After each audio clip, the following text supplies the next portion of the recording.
In this episode, I go over my top 5 picks for New Comic Book Day coming out next week, June 1st, 2022.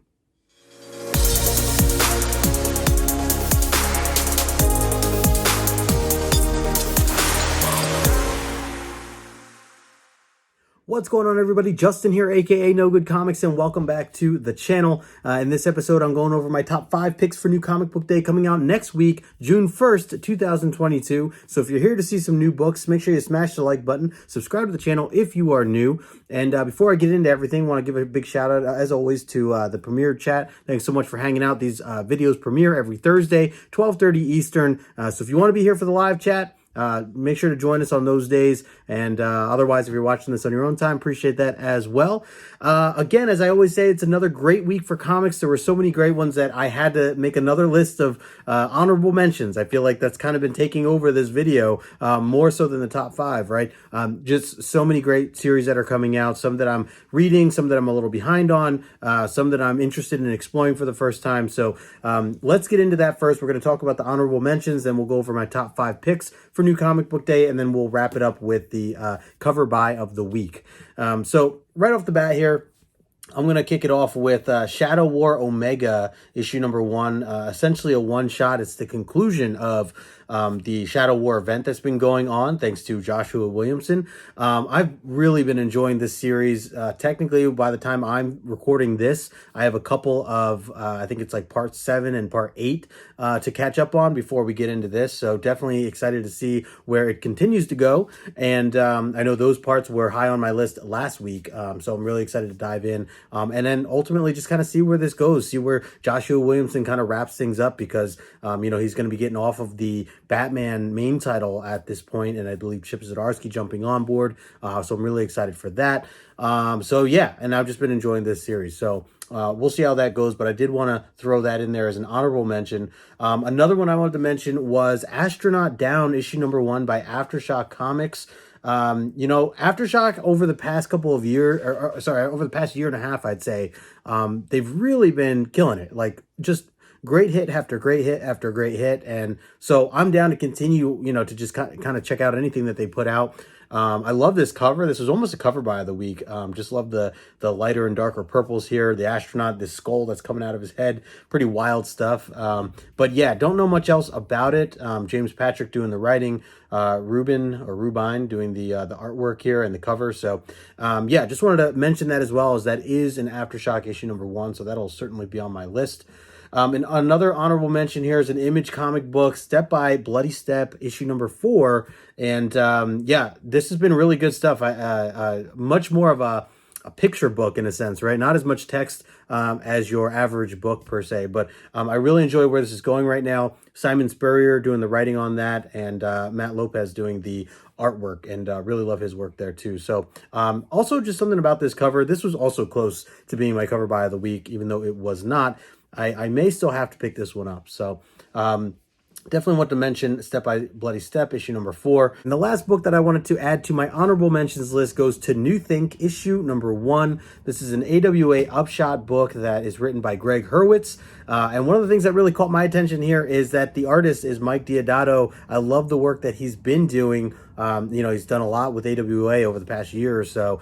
Really enjoying his artwork. So that alone is something that always gets my attention. And of course, this cover here, I'm very curious to kind of know a little bit more about this. From my understanding, it is like this futuristic kind of storytelling. But we get this Adam and Eve picture. But of course, the apple that's hanging from the tree is actually the background image of a cell phone. So really interesting kind of, you know, concept. And I'm curious to kind of see where it goes, you know, with this series. So I know it's a 5-issue miniseries, and AWA Upshot, they've been doing a really great job. So definitely going to be on the lookout for that book as well. All right, guys, let's get into the top 5 picks of the week. And I'm going to kick off my list with The Closet, issue number 1. This is by James Tynion and Gavin Fullerton. I am really excited for this book because, well, it's very dark, very creepy. It's kind of in the vibes of what I've been into genre-wise. Always down for a solid horror type of story. The interesting thing with this, and I should note this is an Image, technically being published by Image Comics. I believe this was something that was released previously on James Tynion's Substack. I should know better, but I haven't been able to keep up recently with Substack and especially his. Just so many different things coming out right now, and I'm trying to read a bunch of different things. So Substack in general has been tough for me to kind of keep up on. But I remember seeing him kind of release some things. So I think that at least for the first issue, I think was actually released in my newsletter articles that I received from James Tynion. I really should go back and take a look. I probably could read this, prior to this coming out. But anyways, it really interesting stuff. It says Tom is moving cross country with his family and dragging the past along with them. His son Jamie is seeing monsters in the bedroom closet and will not let them go. A tale of existential familial horror by James Tynion and by Gavin Fullerton. So yeah, really excited to just see where this goes, what it's about. I don't know. I'm not sure how many issues this is, but it's James Tynion. It's horror. So sign me up for more. Definitely had to make sure it was on my top 5. So that's going to be my number 5 pick of the week. The Closet, issue number 1. Okay, coming in at number 4 pick of the week, I'm going with A Righteous Thirst for Vengeance, issue number 8. This series has been such a wild ride. Rick Remender, he knows the way to my heart, man. The way he writes, the style of writing that he does, the storytelling mixed in with some of the action, especially that we've been getting with this series, it just really has been a roller coaster. And also, not to take anything away from Andre Lima Arahu doing the artwork for this, it's just they go hand in hand so well. I think they're really doing a great job, a really great team, just ultimately. And yeah, so this has just been, I don't even know how else to put it. I had a hard time just describing this series, even as it first started coming out. It is a book that I think everybody should at least give it a shot. Like we said, we're on issue 8 right now. Technically, issue 7 kicked off the new trade or the new story arc. So I think the trade paperback for the first trade just came out not too long ago. So you could definitely catch up that way if you wanted to. But yeah, just a wild ride. It's a wild ride, and that's most things with Rick Remender stuff, right? If you've ever read like Black Science or Deadly Class, as I'm reading right now, a lot of it's just like really over the top stuff. I'm gonna leave it at that, but definitely check it out if you get a chance. And this is, like I said, my number 4 pick of the week. So I'm going with A Righteous Thirst for Vengeance, issue number 8. All right, going into my number 3 pick of the week, I'm going back to James Tynion. This is some DC greatness here, even though it doesn't really read like a DC book, feels more like an independent book. I'm talking about The Nice House on the Lake, issue number 9. This series has easily been a top 2, top 3 book for me every single month when it comes out. It probably should be number 1 again. That's how much I'm enjoying it. I know that some people had kind of fallen off it ever since they kind of went on their hiatus, and they finally came back a month, 2 months ago or whatever it was, with issue 7. I really enjoy where this is continuing to go. I think we only have 4 issues left. I think it's a 12-issue miniseries overall. So yeah, kind of bummed to know that there is going to be an ending coming up here soon. But in the meantime, I'm all aboard to continue to see where this goes. What the heck is going on with Walter? What is his big plan? Why is he trying to, or his experiments? Like, what is his goal? What's his end game in this whole thing? Really, really curious. So if you haven't been reading this, definitely go back to the beginning. This is a kind of a regular series that you could jump into without having to know anything. Even though it's labeled as a DC book, it's definitely, like I said, like it reads like it's an indie title. So wild stuff. I definitely recommend checking out, going back, reading issue 1. But I'm really pumped for issue number 9. So that's going to be my number 3 pick of the week. The Nice House on the Lake, issue number 9. And by the way, shout out to Alvaro Martinez Bueno. He's been killing it as well. Love the artwork for this. Again, another team that just kind of goes perfectly hand in hand. So sign me up for more for that. All right, going into my number 2 pick of the week, I am going to go with Little Monsters, issue number 4. Man, oh man, I just reread issue 3 again. This series, while it did start out slow with that first issue, it picks up tremendously, I think, between issues 2 and 3. And we really get to see the direction in which this goes. If you're not familiar with the concept, it's essentially about a world that these kids live in now where up until a certain time period, there are no most humans are dead, and these kids are vampires essentially, and they're just living. There's no parent, there's no one taking care of them. They're just kind of taking care of themselves, and they've kind of stumbled across some human beings that exist now on the planet or on the world in the world, and these kids learn a little bit more about themselves, their own abilities, their own cravings, I guess you can say. And so, yeah, really, really dark, but I can see there's this emotional side to it as we are learning a little bit more about each of the different characters. Some of them having some darker sides, some of them living a little bit more wild on the edge, while other ones are a bit more laid back and caring, I guess we can put it. So, again, one of the reasons this has been a top pick of mine for the past couple of months now is because it's Jeff Lemire. And not only Jeff Lemire, but the artwork is Dustin Nguyen. And if you guys know me, you know that I love these two together. They are my absolute favorite current combo, a creative team, I guess you can say. Ever since I read Descender and Ascender, just absolutely love the style and it just seems like they're always on the same page. Artwork, the panels, the emotion that comes out of this stuff. So I am always on board for this team up any day of the week. So I'm really, curious to see where this goes from here. I believe it's a 12-issue miniseries. I think it's at least 12. But we'll see. I'm excited for more, that's for sure. So this is going to be my number 2 pick of the week, Little Monsters issue number 4. And I'm curious, let me know in the chat, or if you're here right now, or leave a comment in the comment section. Let me know if you're reading this right now, or if you plan to wait and read the trade, because I could definitely see that approach as well. I think that this series, a lot of Jeff Lemire series, kind of read better overall in trade format. But either way, I'm here for it. I'm going to be reading issue by issue as they come out. But yeah, would love to know if you're following along with this as well.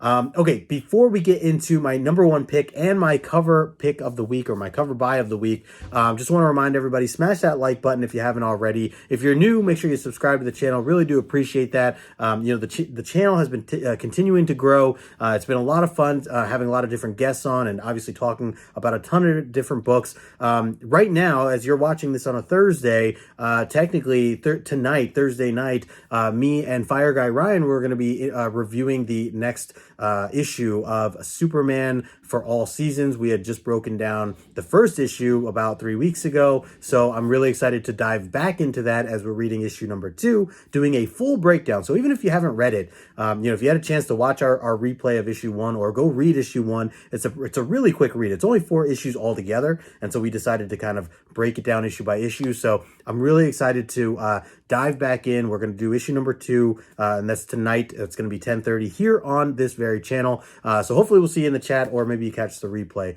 Other than that, this Saturday, I am back with another Comic Collector Origins. This time, I am interviewing my good friend E-Man. Going to find out a little bit more about his origin story, so make sure you swing by the channel this Saturday, 2 o'clock Eastern, as always. Really looking forward to those as well. It's always been a blast as I've been continuing to interview the community, the comic book community. So make sure you swing by for that. Otherwise, let's get back into this list here. Let's go down to number 1 on my list. And of course, it's got to go to Strange issue number 3. I've been so excited to finally get back into this series. I feel like it's really been kind of dragging in the sense of, the release date. I feel like it's every 5 or 6 weeks. It's not your typical 4 that it's been being released. So, if you have been following my channel, you know that me and my buddy Paul, back-to-back issues, we've been breaking these issues down one by one as they've been coming out. So as this issue comes out, Strange 3, be on the lookout. Probably a week or 2 after. We like to let our audience kind of catch up and read the issue. So Paul and I will be breaking this down. We'll let you know. I'll post something over on Instagram at some point, but definitely be on the lookout for that. Catch up to us if you haven't already. It's been a fantastic series. I really, really am enjoying it. It picks up after the miniseries of the death of Doctor Strange, where we learn that Doctor Strange is dead. He's actually no longer the Supreme Sorcerer, or the Sorcerer Supreme. It is now Clea. Clea has taken over the mantle, and so this new series called Strange is where she's really, it's all about her, and really her wanting to kind of revive or bring back Stephen Strange. So it's kind of her journey on doing that along the way, and at the same time, she's trying to hold it down, right? She's trying to protect Earth and everything else that she has going on, teaming up with Wong. You can also see that she is definitely struggling within herself with the kind of the different dimensions that she's controlled over the years. So it's interesting to just see her character grow as she continues to get used to being the Sorcerer Supreme of Earth. So yeah, definitely check this out if you haven't already. Jed MacKay doing the writing for this. I know he's been killing it over with the Moon Knight stuff right now as well. And just in general, I'm a big fan of Jed MacKay. And then the artwork, Marcelo Ferreira, he has been killing it as well. Really, really enjoying the style that he's been putting into this. The different panel layouts. You are definitely getting the trippier vibes that you would expect from a Doctor Strange type of book. So I really appreciate that aspect of it as well. And look at this cover. Beautiful cover. Totally down. I'm getting all the cover A's. That's been my plan here. So all the cover A's getting into my collection. A couple of the variants as well. But yeah, so... other than that, that's going to be my number one pick of the week. Strange issue number 3. Yeah, that's, wow, my only Marvel book, technically. And I only had one DC book, too. And that was really kind of like an indie in a way with Nice House on the Lake. So this particular list this week, top 5 at least, really goes to the indies overall. So there you go. But yeah, as I mentioned, definitely excited for Doctor Strange. Don't go away. I want to go over my cover buy of the week. And this one... So I'm going through, there's a couple of different covers that I definitely appreciated the artwork. It definitely stood out to me. But there wasn't any one that like fully grabbed my attention, for the, just being stunning, or anything like that. However, there definitely was a cover that did catch my attention that I just love for the kind of the comedy side of it. And it actually reminds me of a buddy of mine. Let me put it up here first. I am talking about Justice League Road to Dark Crisis issue number 1.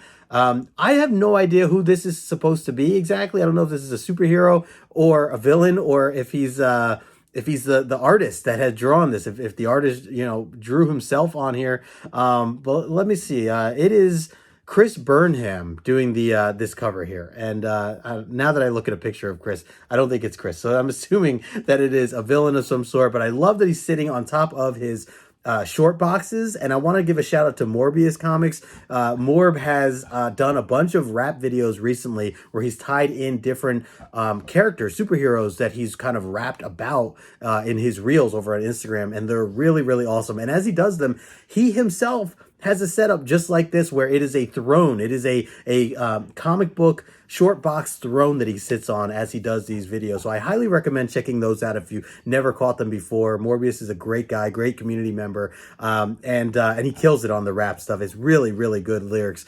And so this just reminded me of that, and I just feel like I have to have this cover now. And I'm curious if Morbius is going to pick this up because it is a DC book, and while he isn't the biggest fan of DC, I think he might appreciate just, the style of artwork that the artist chose here for this particular layout. And again, I love that the guy here sitting on this box throne is actually reading a Justice League book, and yeah, it's just very fitting. So I'm definitely going to be picking up this cover. I think it's just like a cover B. It's nothing like it's cover B. It's not even like a incentive or anything like that. So I'll buy it for the cover price there, and I'm down for that. So yeah, anyways, that's my cover buy of the week, and I'm curious if you're going to be buying anything strictly for the cover. I mean, I'm going to read that book too, but I have not been keeping up with Justice League at all. But I'm curious. Leave a comment in the comment section below. Let me know if there's a cover that you're buying that you just have to have in your collection, because believe me, I totally get it. But other than that, that is the list. My top 5 picks for New Comic Book Day coming out next week, June 1st, 2022. I can't believe it's already June. Crazy, crazy, crazy, crazy. My birthday's coming up. Can't wait to celebrate that. But hey, in the meantime, smash that like button. Subscribe to the channel if you are new. Big shout out to everybody in the Premiere chat. Thanks so much for hanging out with me here on my lunch break. But other than all that, I will talk to you all later.